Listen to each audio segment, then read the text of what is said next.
Alhamdulillah wassalatu wassalamu ala rasulillah Sayyidina Muhammad ibn Abdillah wa ala alihi wa sahbihi wa mawala. La hawla wa la quwwata illa billah, amma ba'd. Yaqulullahu ta'ala fi kitabihil mubin wa huwa asdaqul qailin. A'udzu billahi minasyaitonir rajim. Wa ma ataakumur rasulu fakhudhuhu wa ma nahakum anhu fantahu. Wa qala an-nabiy sallallahu alaihi wasallam kullu ghulamin rahinatun bi aqiqatihi tudbahu anhu yawma sabihi wa yulhaq wa yusamma, atau kama qala Rasulullah sallallahu alaihi wasallam. Shadaqallahu maulana al-azim wa sadaqa rasuluhul karim wa nahnu ala dzalika minasyahidin wa syakirin alhamdulillah alamin. Al-mukarramun yang sama-sama kita muliakan, guru kita Al-Mukarram Ustaz Haji Mamat, mudah-mudahan sehat terus. Amin. Sebab masih bisa ngumpul terus.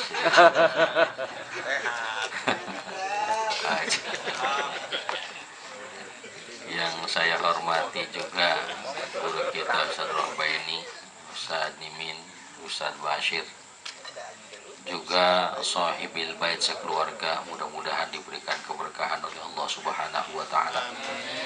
Dan seluruh jamaah yang hadir, mudah-mudahan langkah kaki kita menuju tempat ini mendapatkan ridha dan pahala yang berlipat ganda dari Allah Subhanahu wa taala.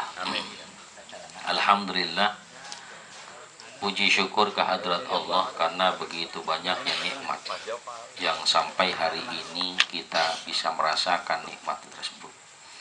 Salawat salam semoga tercurah limpahkan kehadiran baginda Nabi Sayyidina Muhammad sallallahu alaihi wasallam. Mudah-mudahan kita jadi umat yang kelak mendapatkan syafaatnya fi yaumil akhir nanti, amin ya rabbal alamin. Hadirin yang dirahmati Allah Subhanahu wa taala. Di masa jahiliyah itu ada 3 istilah pemotongan hewan. Ada yang disebut dengan rajabiyah, ada yang disebut dengan atirah, juga ada yang disebut dengan aqiqah. Orang kita nyebutnya ekah gitu ya, ekah. Gampang anda. Jadi hadirin yang dirahmati Allah Subhanahu wa taala, rajabiyah itu berarti hewan yang disembelih pada bulan Rajab, yang sebagiannya dimakan oleh yang memotong atau yang punya hajat, sebagiannya diberikan kepada orang lain untuk pesta dan sebagainya. Atirah pun sama, hanya bedanya atirah dikatakan bahwa itu pemotongan hewan karena ada nazar. Lah sementara aqiqah, ini hadirin yang dirahmati Allah Subhanahu wa taala, adalah satu ajaran yang memang seluruhnya dari 3 tadi, rajabiyah, atirah, dan aqiqah, ini sudah lama berlangsung. Tetapi urusan aqiqah ini berangkat dari wa idib cala Ibrahim rabbuhu bi kalimatin fa'atammahun. Berangkat dari millahnya Nabiuna Ibrahim alaihi salam.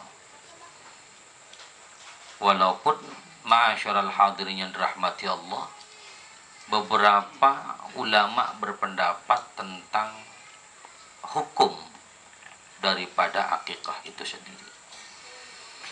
Meskipun dari ajaran lama nih Allah Subhanahu wa taala, maka rajabiyah ulama sepakat tidak diadakan kembali, atirah tidak diadakan kembali, maka yang terus berkelanjutan itu adalah akikah. Bahkan kata Nabi, kullu ghulamun rahinatun bi aqiqatihi tudbahu anhu yauma sabi'ihi wa yulhaqu wa yusamma. Setiap anak itu tergadai dengan akikahnya. Anil gulami syatani wa anil mar'ati syatun. Untuk laki-laki 2 kambing, untuk perempuan 1 kambing. Pada hari ke-7 kambing itu dipotong, kemudian diberikan nama si anak, dan kemudian dipotong dia punya rambut, atau dipotong dia punya rambut, kemudian diberi nama si anak ini. Nah hadirin yang dirahmati Allah Subhanahu wa taala, tentu setiap ibadah, apapun ibadah itu, pasti akan ada hikmah di dalamnya. Apa itu hikmah? Pembelajaran. Buat setiap kita ada faidah, keuntungan, ada fadilah, keutamaan. Jadi ketika seseorang melakukan satu ibadah, nah dalam hal ini misalnya akikah, hadirin yang dirahmati Allah Subhanahu wa taala, ini hakikatnya mengajarkan a'malul qulbi, ya, atau a'malul qulub. Amal itu ada perbuatan, itu ada dua. Ada a'malul jawarih, ada a'malul qulub. A'malul jawarih itu misalnya perbuatan-perbuatan yang kelihatan. Nih, kayak sholat, zakat, puasa, haji, itu a'malul jawarih. Kemudian ada a'malul qulub, perbuatan-perbuatan yang dikatakan sifatnya hanya dalam batin, dalam hati, beriman, ikhlas dan sebagainya. Maka hadirin rahmati Allah Subhanahu wa taala, akikah ini bisa saja dikatakan sebagai dua ibadah yang jadi satu. A'malul jawarih dan a'malul qulub. Nggak usah diingat, ya, karena kalau saya tanya lagi pasti nggak ingat. Ya, ini hadirin rahmati Allah Subhanahu wa taala. Ya, jadi hadirin rahmati Allah Subhanahu wa taala, mana a'malul jawarihnya, perbuatan yang nampak, terlihat kambingnya terpotong jelas. Mana a'malul qulubnya, ikhlas semata-mata lillah karena Allah Subhanahu wa taala.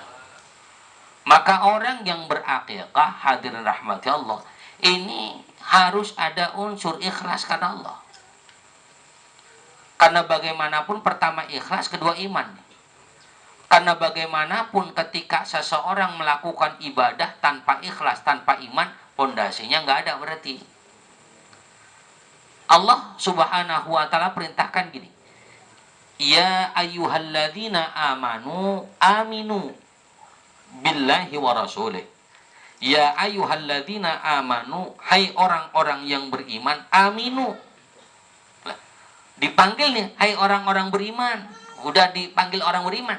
Udah dipanggil orang beriman, suruh beriman. Hadirin, hai orang-orang pondok melati, bahasa kita nih ya, hai orang-orang pondok melati, jadilah orang pondok melati. Lah kan emang dipanggilnya orang pondok melati. Jadilah orang pondok melati, maksudnya bagaimana hadirin rahmati Allah? Artinya ketika kita dikatakan hai orang pondok melati, jadilah orang pondok melati, ini berarti menunjukkan perintah kita wajib menjaga lingkungan pondok melati kita.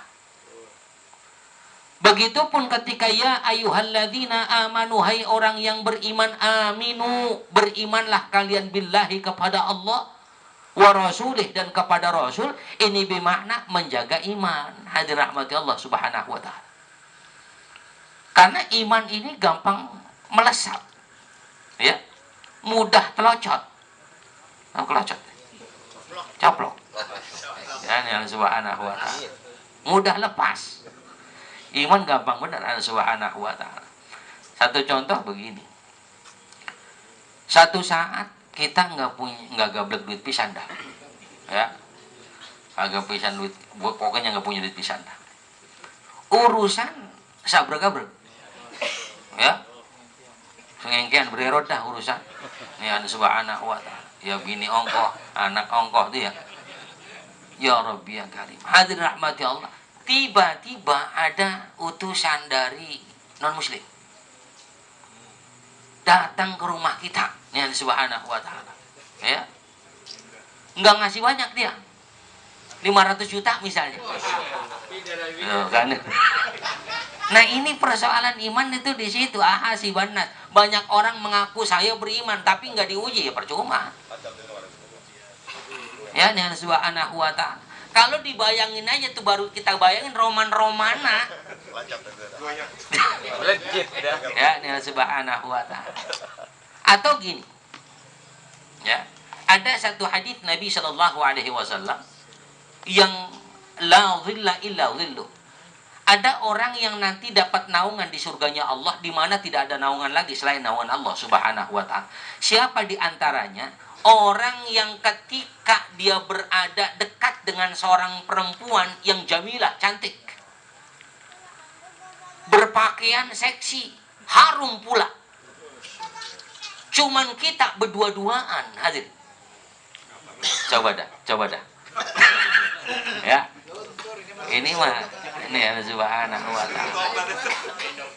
Ya, itu ya Allah ya Rabb. Sepi itu nggak ada siapa-siapa, nggak nyang kita kan ngomong berdua doang. Udah gitu dia nyeredeng aja lagi. Ya, lah kita punya jalur makin panjang. Ya subhanahu wa ta'ala. Masya Allah. Itu iman, godaannya begitu. Ada subhanahu wa ta'ala. Nah kalau kita ini alhamdulillahnya Allah masih uji iman kita rada-rada gampang. Ya, mana ujian iman kita paling suruh ngaji. Ya, suruh ngaji nggak mau, itu ujian kita gitu doang. Nah subhanahu wa ta'ala. Ujian iman selanjutnya misalnya kayak begini nih, ngaji rada lama misalnya. Ya, ini kan ujian iman juga nih, ngaji rada lama. Nih subhanahu wa ta'ala. Ya pengen makan semangka kagak enak Ustaz ceramah kan begitu. Nah kan ini ujian iman hadir. Jadi harus pengen makan jeruk. Nah kan ya ini nih subhanahu wa ta'ala. Jadi ujian kita nih masih standar. Kenapa? Hadirin rahmati Allah. Sebab kita pun sadar ternyata iman kita nggak sekuat iman orang-orang yang dekat dengan Allah. Iya nggak? Iman kita nih masih ya lembek benar. Sangat-sangat lemah iman kita nih subhanahu wa ta'ala. Kalau orang saking lemahnya iman kita itu nggak boleh digoda agak beratan dikit udah oleng aja. Nah, udah oleng. Subhanahu wa ta'ala, masya Allah. Satu contoh begini. Kita biasa rajin ngaji misalnya. Ya. Lah satu saat urusan kita banyak, persoalan penuh. Anak pergi, ya, bini kagak danta, ya, subhanahu wa ta'ala. Tetangga gue pada bengal lagunya. Hadirin yang dirahmati Allah subhanahu wa ta'ala. Rasa-rasanya lingkungan yang berat itu sulit kita untuk bisa istiqamah dalam keimanan. Nah beruntungnya nih Allah, saking Allah tahu sayang sama kita nih, saking Allah sayang sama kita, sengaja Allah kumpulin kita sama orang-orang yang rada bener ya, rada bener. Ya, rada bener kayak ya kan kita mah belum bener nih ya, masih rada bener gitu. Ya, nih subhanahu wa ta'ala. Tapi kan lumayan masih ada benernya juga, walaupun rada. Nih, subhanahu wa ta'ala, masya Allah. Untungnya Allah masih pertemukan kita, telinga kita ya masih didengerin sama adzan. Lihat di daerah-daerah lain belum tentu dia kedengeran adzan, hadirin. Ya. Kemudian apa lagi? Masih ada orang yang ngajak kita kebaikan. Masih ada orang yang ngajak kita untuk sholat, masih ada yang ngajakin kita untuk ngaji, masih ada yang ngajakin kita untuk sedekah, masih ada yang ngajakin kita silaturahim. Itu kebaikan. Di tempat-tempat lain belum tentu senikmat kita, nih hadirin. Ya, tempat-tempat yang memang penduduknya katakanlah minoritas muslimnya. Kalau penduduknya minoritas muslim, kira-kira bisa nggak di model begini? Ngadain akikah lah susah hadirin. Maka untungnya kita dijadiin orang pondok melati. Ya, walaupun tanah udah pada bures kok biarin. Yang penting kita masih jadi orang sini. Ya subhanahu wa ta'ala. Ya Allah ya Rabb. Jadi hadirin yang dirahmati Allah, jadi kembali bahwa orang yang senantiasa menjadikan iman itu sebagai pondasinya, seluruh ibadah yang dilakukan, akikah termasuk, maka gampang diterimanya dari Allah subhanahu wa ta'ala. Karena Nabi pernah ditanya, ya Rasul, ayu afdul a'mal, mana perbuatan yang paling utama? Maka kata Nabi, imanum billahi wa rasulih, beriman kepada Allah dan beriman kepada Rasulullah sallallahu alaihi wasallam. Nah hadirin dirahmati Allah, hikmahnya akikah yang dilandasi dengan iman itu ujung-ujungnya akan sampai kepada pendidikan atau karakter anak. Karena bagaimanapun akikah ini urusannya kepada anak. Bahkan Imam Abu Hanifah Imam Malik mengatakan begini. Meskipun anak udah gede, ya, si ayah tetap dia harus mengakikahkan anaknya. Walaupun udah gede nih. Imam Syafi'i sampaikan, kalau memang sekiranya nih anak pengen akikah sendiri, maka dibolehkan, kata Imam Syafi'i. Tapi kata Imam Malik, tetap aja sebab kewajiban atau syariah yang disampaikan itu untuk orang tuanya, untuk ayahnya, untuk bapaknya. Kita punya anak sekian orang, kira-kira udah diakein semua apa belum? Itu kalau semuanya diakekahin nih hadirin rahmati Allah, itu Ustadz sibuk banget itu. Bener-bener ini.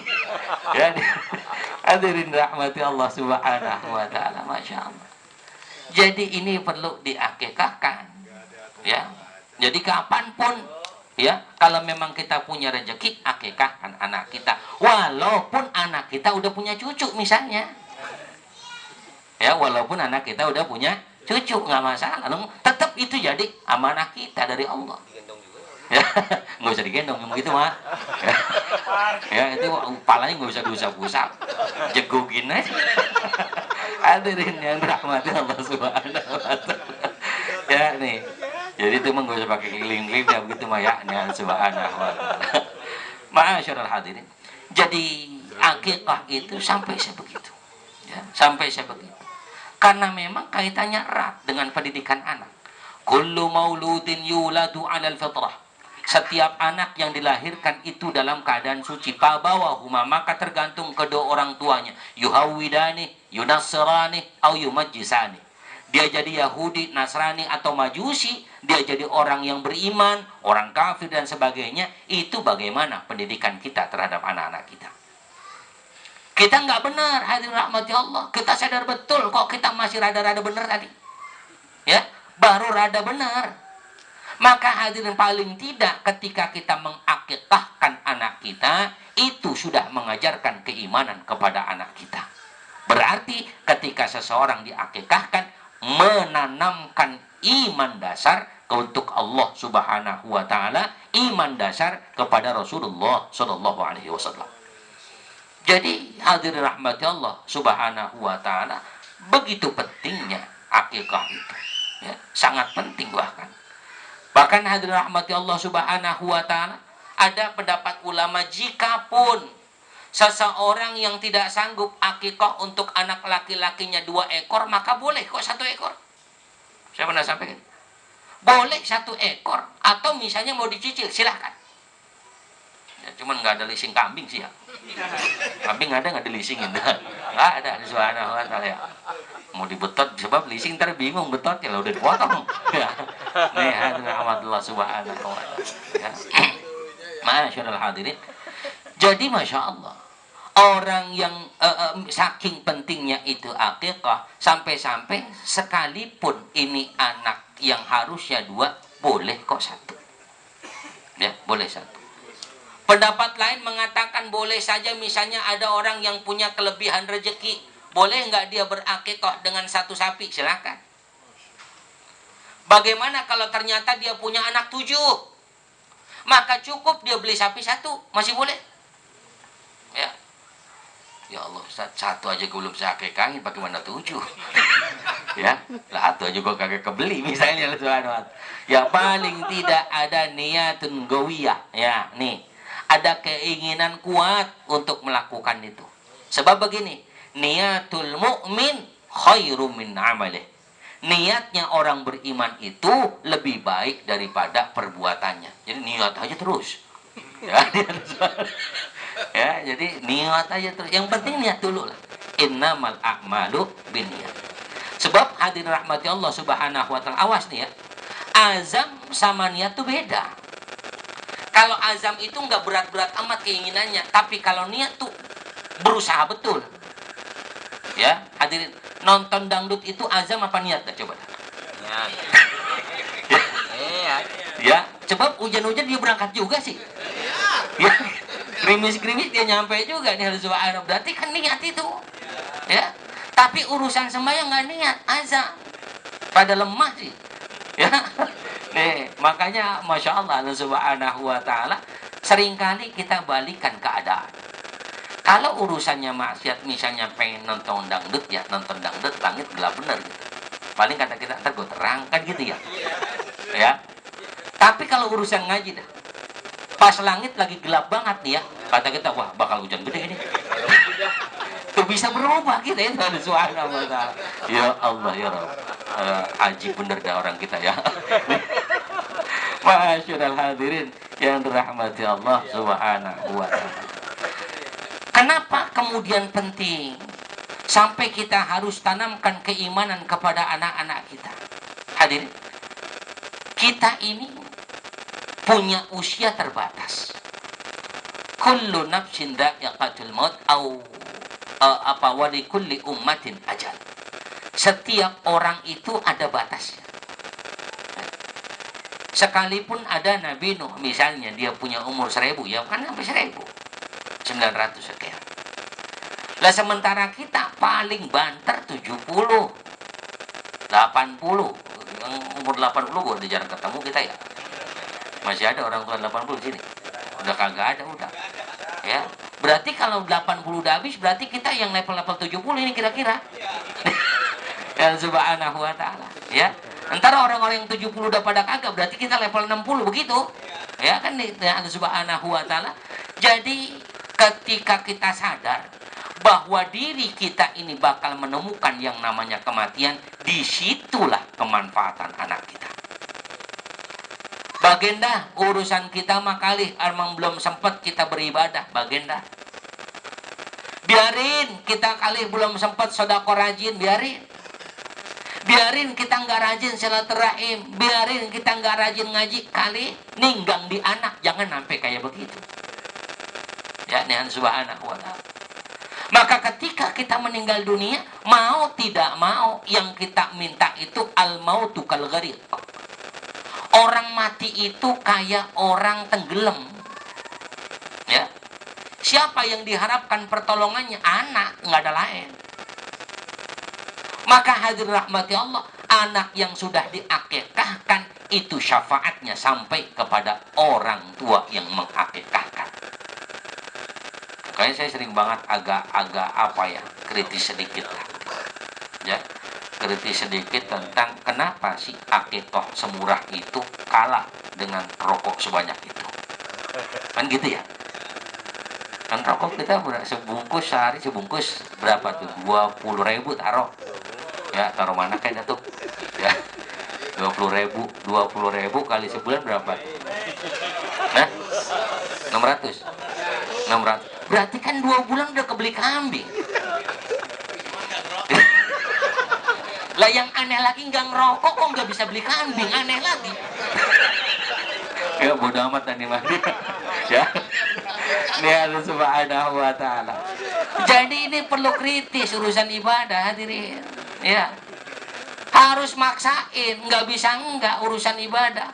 Yang nggak boleh la ikraha fiddin, tidak ada paksaan dalam agama itu. Yang dimaksud misalnya ada orang yang tidak mau masuk Islam, nggak boleh dipaksa, haram. Ya kita ancam, lu nggak masuk Islam, gua tebas, nggak boleh, haram itu. Tapi kalau ukuran ketika kita masuk Islam, hadir rahmati Allah subhanahu wa ta'ala, maka wajib kita mengikuti aturan-aturan Islam. Ada satu sahabat nanya kepada Nabi, ya Nabi, saya mau masuk Islam, tapi boleh dengan syarat. Karena Nabi mah orangnya enjoy aja. Nabi nggak sulit-sulit amat jadi orang. Ya subhanahu wa ta'ala. Ketika dia ajukan persyaratan, kata Umar, jangan ya Nabi, masa mau masuk Islam pakai syarat dulu? Kalau masuk Islam aja. Apa syaratnya, kata Nabi? Izinkan saya untuk mabuk. Tuh kata dia. Izinkan untuk mabuk. Hadirin rahmati Allah subhanahu wa ta'ala. Lah satu saat kemudian dia, Nabi nggak bilang iya, nggak bilang enggak. Diam aja. Itu masuk ke Islam dulu, bahasa kita begitu dah. Ya. Kemudian nyatakan asyhadu alla ilaha illallah wa asyhadu anna Muhammadar Rasulullah. Ya, dia masuk Islam, kemudian satu saat terlihat mabuk oleh sahabat yang lain, dikatakan, kamu sudah Islam, mabuk, haram, neraka kamu. Waduh, kalau gitu saya keluar aja dari Islam dah. Kamu murtad, juga neraka. Hadirin rahmati Allah subhanahu wa ta'ala. Jadi udah kejebak nih, ya. Akhirnya ma'asyiral hadirin, daripada kasono kesini digedik, kan begitu ya. Akhirnya dia taubat, tubu ilallahi taubatan nasuha. Nah ini hadirin rahmati Allah, ini paling tidak begitu cara kita. Ya. Kalau kita ikut berleha-leha dengan kehidupan kita, masya Allah nggak ada habisnya. Toh kesenangannya nggak seberapa kok, ya nggak? Kesenangannya nggak seberapa. Sampai ada istilah begini, hadirin rahmati Allah, kita maaf ya, dekat-dekatin tukang es ya, tukang es bener ya, jangan pura-pura nggak tahu nih. Ya subhanahu wa ta'ala ya, kita deketin tukang es, ya, mau yang cakep kek, mau yang jelek kek, tetap dosanya sama, ya nggak? Nah hadirin rahmati Allah subhanahu wa ta'ala, maka seharusnya paling tidak ada nikmat dunianya, paling tidak kita ketemu perempuan yang cakepnya luar biasa. Cuman maaf ya, tukang es mana yang cakep luar biasa, mana?